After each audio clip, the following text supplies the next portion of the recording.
foi a primeira revelação e ele instituiu leis, ele ajudou o povo que havia acabado de sair da escravidão, instituindo não só as leis divinas, não falando apenas de Deus para essa população. Imaginem vocês que eles haviam acabado de sair da escravidão, eles haviam acabado de sair de uma vida de reclusão, onde eles não tinham liberdade, onde as condições de higiene eram péssimas, onde eles eram tratados como animais. Então, assim que eles ganharam a liberdade, eles precisaram reaprender modos, a respeitar o próximo, a cuidar de si, cuidar do corpo, alimentar-se de forma adequada, cuidar da terra, cuidar dos animais, ter respeito pelas famílias. Então, por isso que nós dizemos que as leis de Moisés, elas possuem dois caráteres. Elas possuem o caráter moral e civil, tá? Quando esta população foi instruída por Moisés, eles possuíam uma condição de evolução espiritual. Então, não adiantava na época de Moisés falar as coisas que hoje falamos no Espiritismo. Eles não entenderiam. Ficaria muito complicado para eles compreenderem o Evangelho da forma como a gente fala hoje. Então, as leis são adequadas à época que elas são instituídas, tá? Hoje em dia, nos nossos dias atuais, nós temos guilhotina? Nós temos enforcamento? Nós vivemos numa outra época, uma outra legislação, onde temos formas de tratar os crimes que são praticados com menos crueldade, evitando não matar. Tanto é que a maioria dos países já não possui pena de morte. Não é adequado matar. Se nós aprendemos no Evangelho de Jesus a preservarmos a vida, como vamos instituir leis que matam? Né? Então vocês veem como o tempo muda o tipo de leis? Voltando aqui, nos tempos de Jesus, quando Jesus veio nos ensinar a moral, ele não quis que a população compreendesse que ele estava desconsiderando Moisés. A partir de agora, não liguem mais para Moisés e prestem atenção só em mim. Não, essa não foi a intenção de Jesus. Ele deixou muito claro, ele não veio destruir a lei, mas ele veio fazê-la cumprir. Porque adianta nós entendermos tudo de leis e nossas atitudes serem péssimas? Sermos mal criados, mal educados, não tratarmos o próximo com respeito? Adianta? Então ele veio para ensinar como agir, como proceder, como sermos melhores através do relacionamento com o próximo e com Deus. O Espiritismo, como eu já disse, era uma outra época, já está mais próximo de nós, mas ainda assim ele foi escrito dentro de um contexto e que depois que essa obra ficou pronta, ainda surgiram mais informações, surgiram livros, surgiram obras que nos ajudam. Chico Xavier não veio depois de Allan Kardec? Sim. Ele trouxe mais informações que Allan Kardec não havia passado. Então nós sempre estamos aprendendo, sempre estamos evoluindo. O que eu queria passar para vocês, que isso é importante, e eu vou tentar ser breve, é que quando Deus ele nos criou a humanidade, ele deixou dentro de nós gravada todas as suas leis. Onde que essas leis ficaram gravadas? Na nossa consciência, na nossa mente. Então, mesmo o homem das cavernas, mesmo não estando organizado em sociedade, ele tinha dentro dele um sentimento de que alguém velava por ele. ele tinha dentro dele a sensação de que ele não estava só. E assim foi ao longo de todos esses anos. O homem nunca pôde ver Deus, ele nunca compreendeu o que é Deus, como ele é na sua aparência, onde ele mora exatamente, mas ele sempre soube que existiu um Deus que cuida dele, né? Nós sempre iremos perceber quando nós erramos, mesmo que não tenha ninguém olhando, mesmo que não tenha ninguém nos vigiando. Se nós fazemos algo errado, a gente sente. E quando nós somos injustos, quando nós somos mal educados, nós sabemos que a gente cometeu um erro.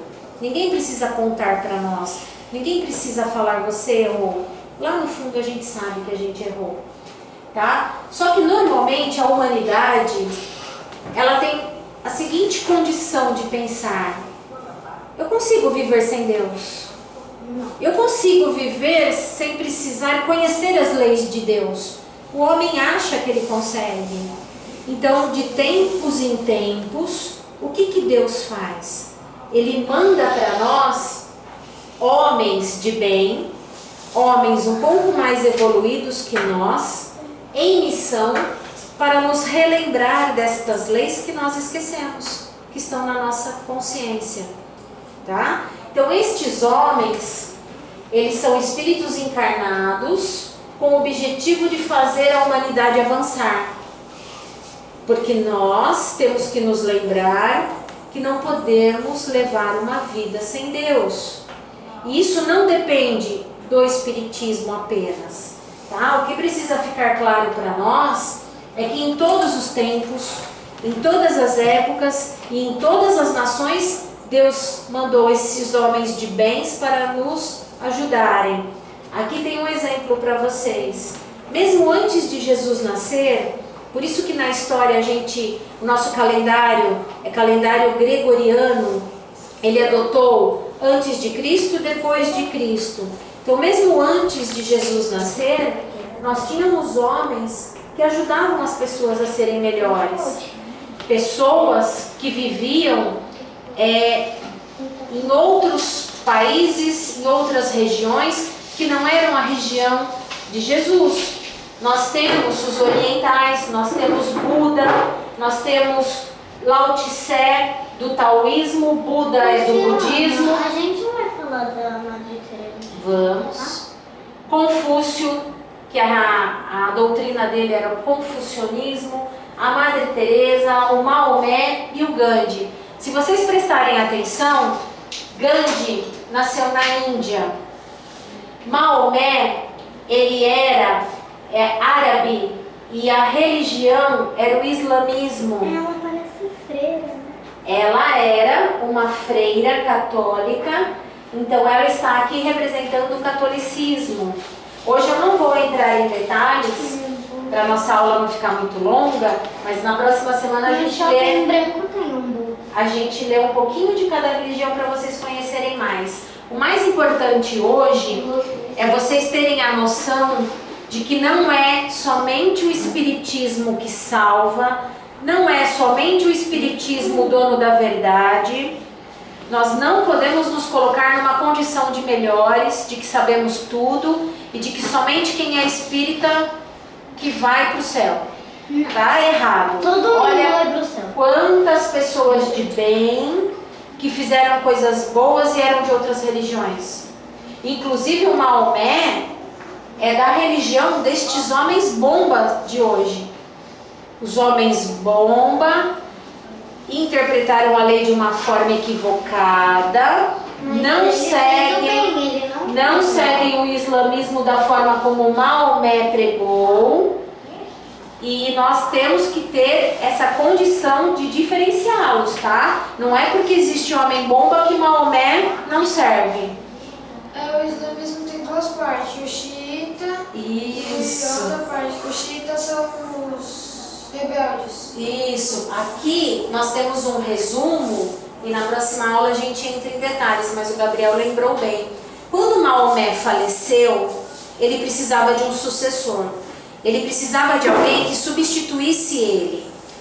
E foi onde a população islâmica, a população que seguia o islamismo, não entrou num acordo sobre quem substituiria Maomé. Uma parte da população queria uma pessoa, outra parte queria outro líder. E eles não entraram num acordo até hoje. Por isso que tem muita guerra. Tá? Pessoal, para não ficar muito extenso, para não ficar muito longo, eu só vou falar um pouquinho para vocês sobre as revelações. Tá? Como é que faleceu? Como Maomé faleceu? Sim. Olha, aqui tá que ele morreu com 62 anos de idade, mas não tem a causa da morte. A gente pode pesquisar para a próxima aula, tá? O único aqui que eu coloquei a causa da morte foi o Confúcio, que morreu de ataque cardíaco, tá bom? Ah, e o Gandhi, que eu me lembro que ele foi baleado, ele sofreu um atentado. Por isso que é importante na próxima aula a gente fala deles novamente, tudo bem? Para nós podermos encerrar o assunto, para não ficar muito extenso, eu vou falar um pouquinho sobre a revelação. Quando eu venho revelar algo novo para vocês, eu venho trazer para vocês algo que vocês não conhecem. Não é assim que vocês entendem uma revelação? Eu vou revelar algo para o Pedro. Se eu estou revelando, eu estou contando a ele algo que ele não sabe ainda. Não é isso? Então esse é o papel da revelação na vida do homem. Revelar, o que significa? Derivado da palavra véu, do latim velum, significa sair de sob o véu. Figuradamente, descobrir, dar a conhecer uma coisa secreta ou desconhecida. Tá? Então as 3 revelações que nós temos, que são abordadas na obra espírita, elas nos dizem coisas que nós não sabíamos. Elas vêm nos trazer os fatos da existência de um mundo espiritual, da possibilidade de comunicação do plano material com o mundo espiritual. Né? Isso para nós é importante. As revelações são apenas para os espíritas? Não. Como eu falei. Até na escola a professora revela as coisas pra gente. Tá vendo? As histórias que já Então, aconteceram. tem pessoas que nunca vão pisar numa casa espírita. Tem pessoas que, por escolha, nunca serão espíritas. Elas vão à missa, elas vão ao culto, elas vão no budismo, elas vão em outras religiões. Só por essa escolha elas são piores que nós? Não. Não. Então, dentro das suas religiões, dentro das suas crenças, elas conhecerão coisas novas. Elas terão reveladas algumas verdades que elas não sabiam. Mas o que Deus deixa claro para nós? Não existe uma verdade absoluta. Tá? Não existe alguém que seja dono de uma verdade que todos tenham que concordar com essa verdade. Isso é muito importante. Que a gente possa estudar, que a gente possa ler, que a gente possa buscar e questionar. Nunca pegarmos uma verdade como pronta, sem pensarmos a respeito. O Espiritismo nos pede que tenhamos uma fé raciocinada, que possamos pensar a respeito daquilo que estamos aprendendo, daquilo que estão nos propondo para ser uma filosofia de vida. Pensarmos a respeito. Tudo bem? Como eu disse, então, revelações não são apenas para os espíritas, e de tempos em tempos nós receberemos informações, revelações conforme o nosso grau evolutivo. Então, nem mesmo a obra de Allan Kardec nos revelou tudo. Nem mesmo aquilo que nós estudamos hoje está encerrado. Ainda saberemos muito mais. Ainda teremos mais informações sobre Deus, sobre o plano espiritual, tá? Quanto mais evoluídos formos, quanto mais abrirmos o nosso coração, a nossa condição para aprendermos, mais compreenderemos as coisas que nos são reveladas. Eu agradeço a aula de hoje e a semana que vem a gente aplica uma dinâmica. Tudo bem?